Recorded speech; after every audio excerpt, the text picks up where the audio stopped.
হলো মিম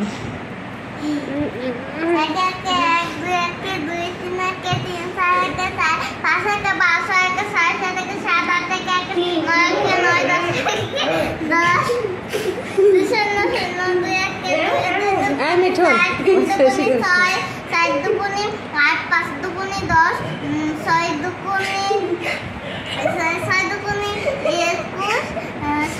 ছয় দুগুণে কত 12 আর হচ্ছে 7 দুগুণে 14 8 দুগুণে 16 9 দুগুণে 18 আর হচ্ছে 9 দুগুণে 18 10 দুগুণে 20 তারপর তিনের ঘরের নামটা বলো। হ্যাঁ বলো। তিনের ঘরের নামটা বলি কিন্তু আর পারিনি। আচ্ছা বলো। 3 শূন্য শূন্য 3 দুগুণে 6 3 একে 3 3 একে 3 3 দুগুণে 6 3 তিরিকে 9 হচ্ছে 3 4 12 3 5 15 3 6 18 3 3 7 21 3 8 24 3 9 27 3 10 30। মিম তো সে আগের নিয়মে নামটা পড়ছে, তোমার ম্যাডাম কি আগের নিয়মে শিখাচ্ছে? না, এটা আমার আন্টি এটা বুঝাই পারছিল না, আর আন্টি এটা পড়াতে পারে না। আমার আন্টিকে বলছে যে হচ্ছে এটা কেন হয়, আন্টি বলছে এটা নামটা তাই।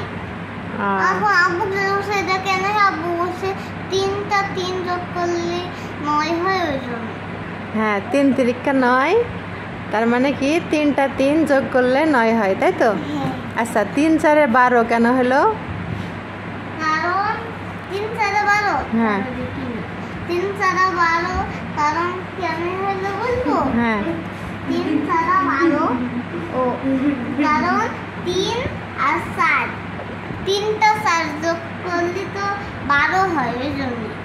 হ্যাঁ 3টা 4 যোগ করলে 12 হয়। আচ্ছা 3 5 15 এটা কেন হলো? 5টা 3 যোগ করলে তো 15ই হয়। 5টা 3 অথবা 3টা 5 যোগ করলে 15 হয়, অথবা 3 আর 5 গুণ করলে 15 হয়, ঠিক আছে? আচ্ছা মিম থামো। 4 4 16 কেন হলো বলো? 4 4 16 কেন হয়? হ্যাঁ কারণ 3টা 4 4 4 16 4 4 দুইটাই 4 কেন 16 হয়? 8টা 4 4 4 4 4 মানে 4টা 4 মিলে 4টা 4। হ্যাঁ 4টা 4 মিলে 16 হয়। 4টা 4 যোগ করো তো 16 হয় কিনা? মিম যোগ করো, 4টা 4 যোগ করো 16 হয় কিনা দেখো। 4টা 4 4টা 4 4 মিম বাদরামি শুরু করে